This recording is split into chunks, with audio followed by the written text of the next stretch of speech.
기도하십시다. 사랑과 은혜가 풍성하신 하나님 아버지, 거룩한 주일 아침 우리를 예배의 자리로 불러주시고 주님의 백성으로 삼아주심에 감사와 찬송을 먼저 올려드립니다. 지난 한 주간도 우리의 삶을 지켜주시고 보호하여 주셨으며 때마다 필요한 은혜와 사랑으로 인도하여 주셨음을 고백합니다. 그러나 주님, 이 시간 주님 앞에 서 있는 우리 자신을 돌아볼 때 부족함과 연약함이 너무나 많음을 고백합니다. 생각으로, 말로, 행동으로 주님의 뜻보다 우리의 뜻을 앞세웠고 하나님의 영광보다 세상의 것을 더 사랑했던 죄를 용서하여 주옵소서. 예수 그리스도의 보혈로 우리를 깨끗하게 씻어주시고 정결한 마음으로 말씀을 받게 하옵소서. 하나님 아버지, 오늘 우리가 함께 나눌 로마서 6장 4절의 말씀을 통하여 그리스도의 삶이 무엇인지를 분명히 깨닫기를 원합니다. 그리스도와 함께 죽고 그리스도와 함께 살아난 자로서의 정체성을 다시 한번 확인하게 하시며 우리의 옛사람을 십자가 앞에 내려놓고 생명 가운데 살아가는 믿음의 결단이 있게 하여 주옵소서. 말씀을 전하는 종에게 성령의 충만함을 더하여 주셔서 사람의 지혜나 경험이 아닌 하나님의 말씀만 선포되게 하옵소서. 종의 입술을 주장하여 주시고 성령께서 친히 역사하셔서 듣는 모든 성도들의 마음밭이 옥토가 되게 하옵소서. 우리를 구원하신 예수 그리스도의 이름으로 기도드립니다. 아멘. 할렐루야. 여러분을 다시 만나게 돼서 반갑습니다. 여러분이 기도해 주시고 또 후원도 해 주시고 그래서 잘 다녀왔습니다. 감사를 드립니다. 우리 먼저 옆 사람과 인사하십시다. 우리 인사 어떻게 하죠? 그래요. 한번 해봅시다. 방긋방긋.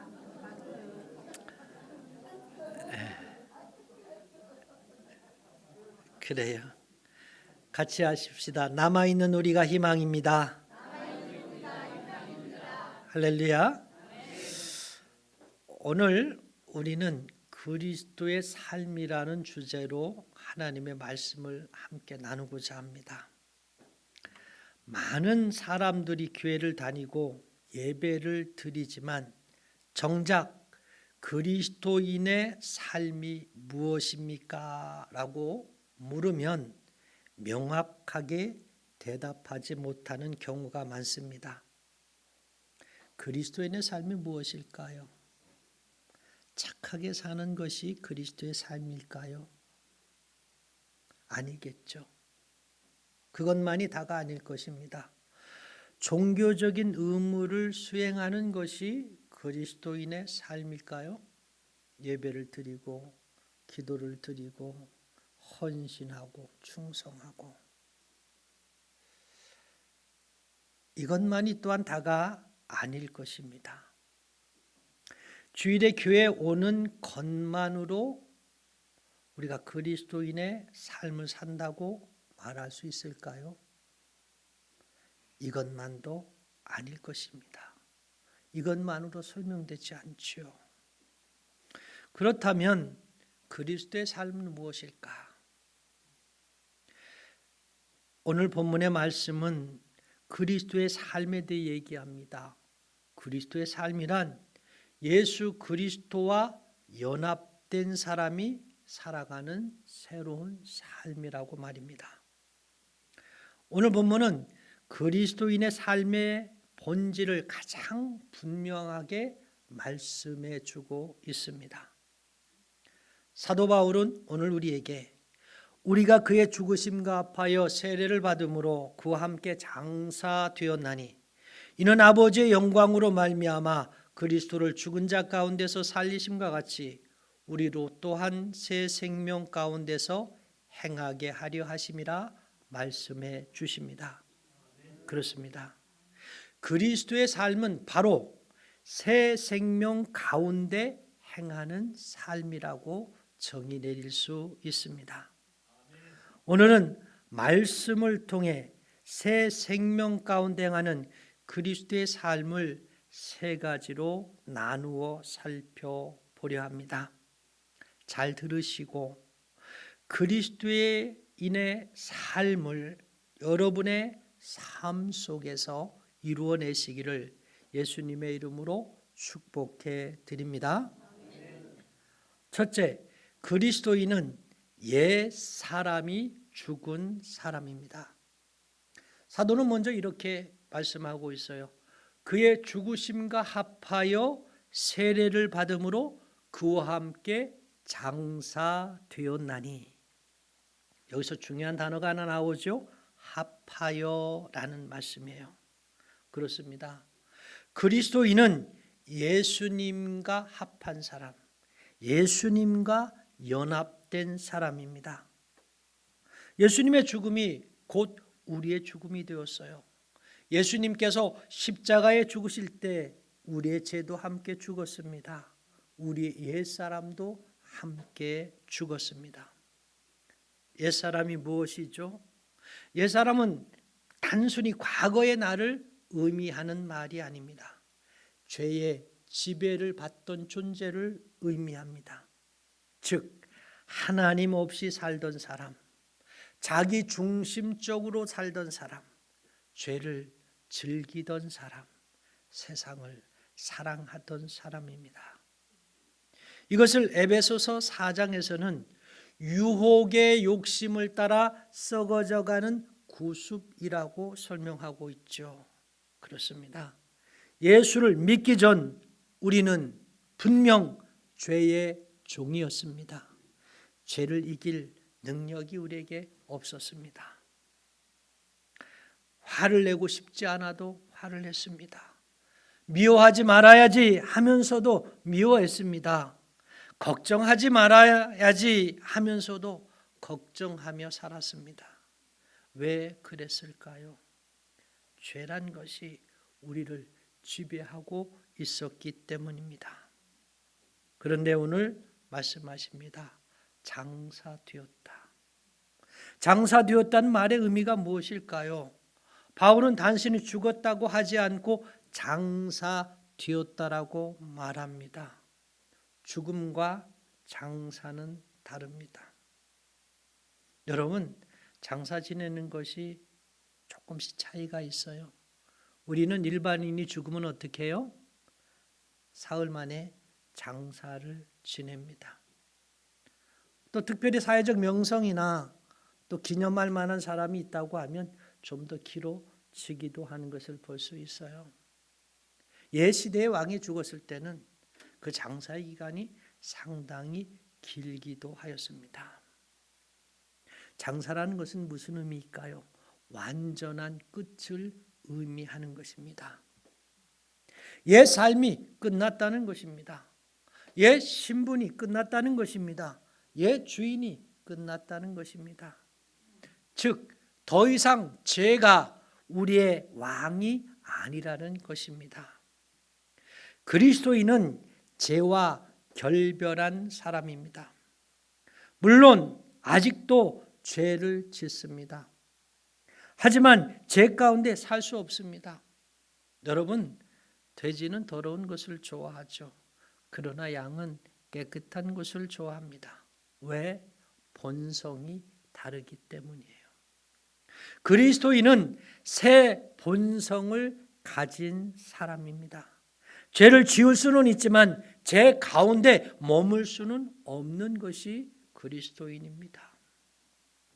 성령께서 계속해서 책망하시기 때문입니다. 혹시 아직도 여러분 가운데 죄에 묶여 사는 사람이 있습니까? 나는 원래 이런 사람이야. 내 성격은 안 바뀌어. 나는 절대 변할 수 없어. 이것은 복음의 언어가 아닙니다. 복음은 말합니다. 너는 이미 죽었다. 옛 사람은 끝났다.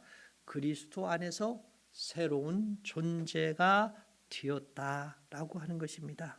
이것이 그리스도인의 출발점입니다. 두 번째, 그리스도인은 새 생명을 얻은 사람입니다. 오늘 말씀은 계속해서 말하죠. 그리스도를 죽은 자 가운데서 살리심과 같이. 여러분, 기독교의 핵심이 무엇인지 아십니까? 기독교의 핵심은 십자가와 부활이지요. 십자가만 있는 것이 아닙니다. 부활이 있습니다. 죽음만 있는 것이 아니란 얘기예요. 새 생명이 그 가운데 있다는 것입니다. 부활은 역사적인 사건입니다. 예수님의 부활은 신화가 아닙니다. 상징도 아니에요. 실제의 사건이었습니다. 빈 무덤이 있었습니다. 수많은 증인들이 있었습니다. 부활하신 주님을 만난 사람들도 있었습니다. 그들은 그 사실을 위해 목숨까지 내어놓았습니다. 예수님은 실제로 살아나셨습니다. 예수님의 부활은 단지 예수님의 개인의 승리가 아닙니다. 우리 모두의 승리입니다. 예수님께서 살아나셨기 때문에 우리도 살아났습니다. 영적으로 살아났습니다. 하나님을 알게 되었습니다. 하나님의 말씀을 사랑하게 되었습니다. 기도하게 되었습니다. 예배가 소중해졌습니다. 생명이 있으면요, 변화가 나타납니다. 살아있는 나무는 열매를 맺습니다. 살아있는 사람은 움직입니다. 생명이 있으면 반드시 증거가 나타납니다. 그리스도인들도 마찬가지입니다. 완벽하진 않아요. 그러나 변화가 있습니다. 죄를 슬퍼합니다. 회개합니다. 하나님을 찾습니다. 말씀을 사모합니다. 이웃을 사랑하려고 노력합니다. 왜?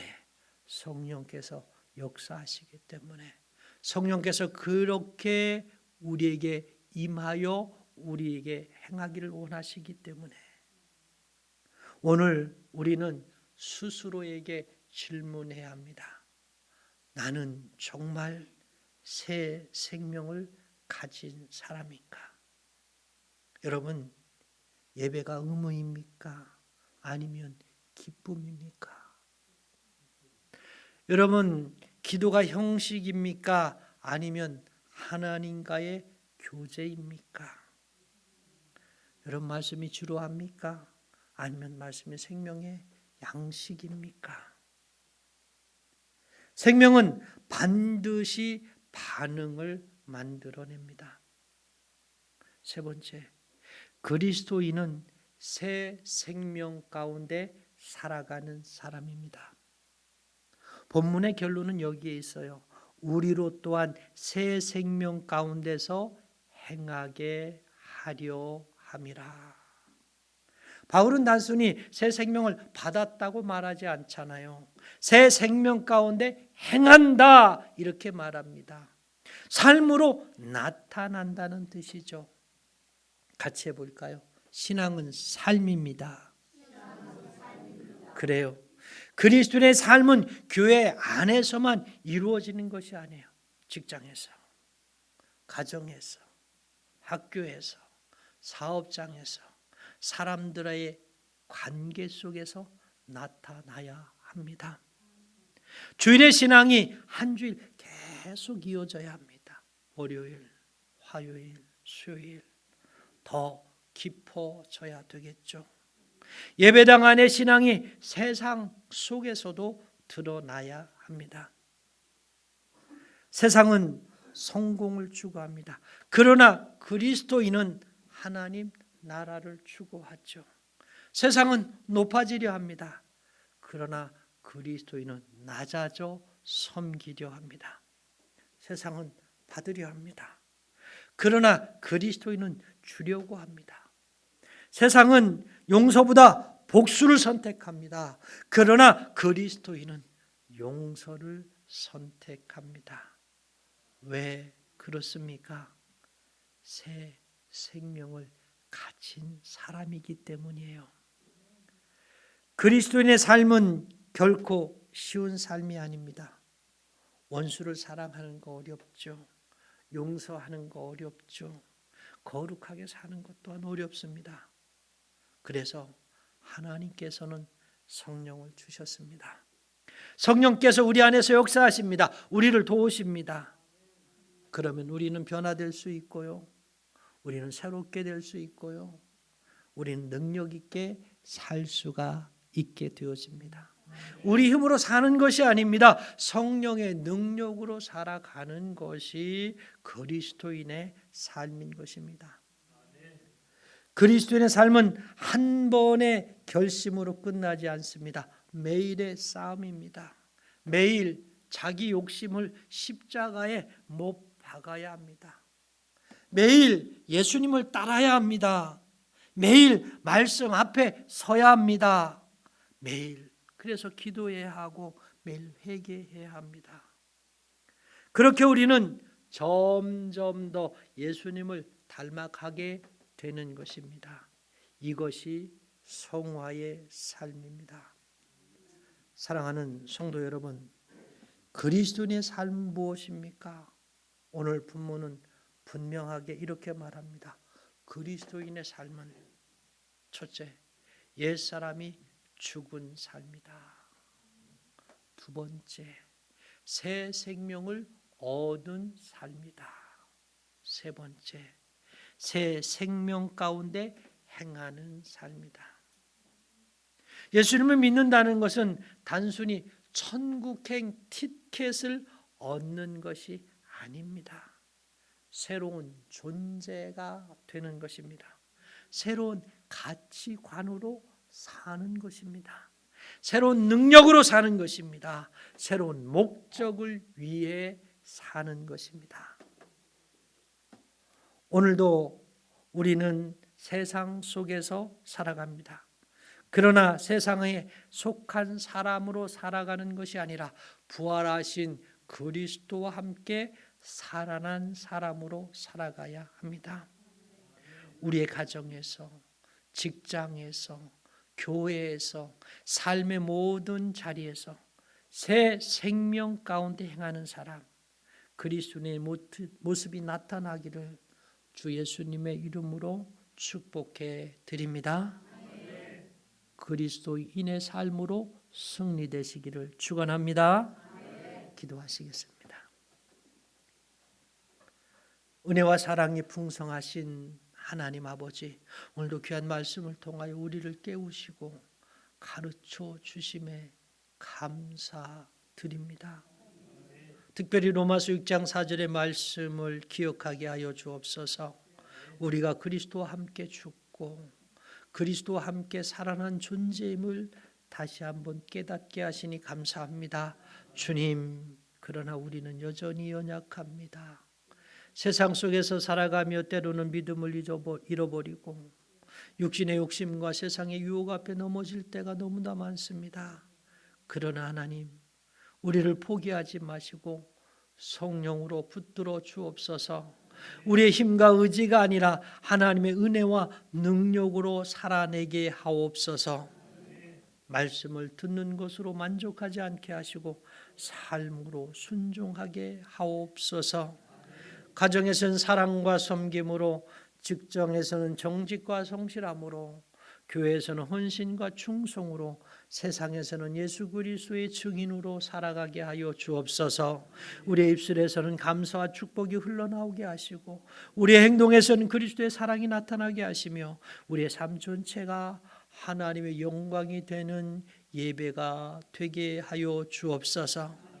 우리 교회가 복음 위에 굳게 서게 하시고 다음 세대가 믿음 안에서 바로 세워지게 하시며 이 지역과 민족과 열방을 향한 하나님의 뜻을 이루는 교회가 되게 하옵소서.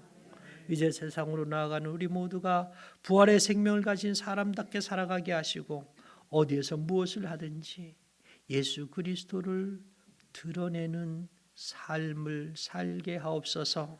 한 주간도 성령께서 동행하여 주시고 모든 걸음을 인도하여 주옵소서. 모든 감사와 영광을 하나님께 올려드리며 우리를 구원하신 예수 그리스도의 이름으로 간절히 기도드립니다. 아멘.